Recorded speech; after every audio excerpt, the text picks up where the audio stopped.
Good morning সবাইকে। আবার একটা নতুন সপ্তাহ শুরু হয়ে গেল।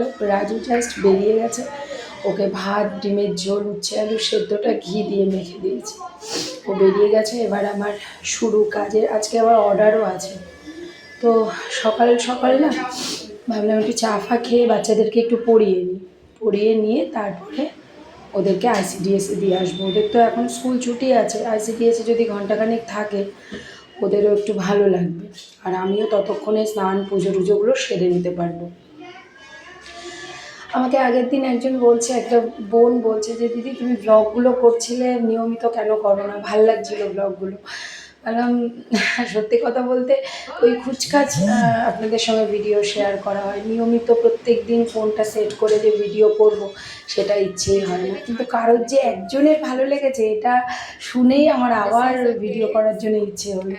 তো আবার প্রত্যেক দিন এই 3 দিন 4 দিন হয়ে গেছে পরপর আমি আপনাদের সঙ্গে আমার ভিডিওগুলো শেয়ার করছি।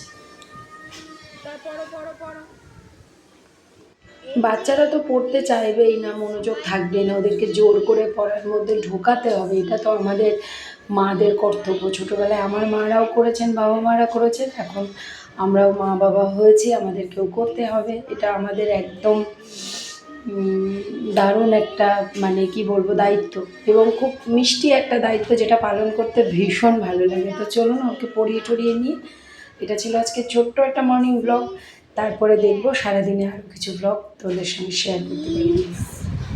অন দি ম্যাট, বিড়ালটি ম্যাটে উপরে, অন মানে উপরে, ওকে।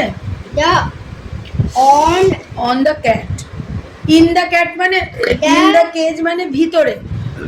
এটা আহান এগুলোকে বলা হয়, এটা ইন মানে ভেতরে, এটা অন মানে উপরে, তাই তো? প্রিপোজিশন বলে এগুলোকে, কি বলে?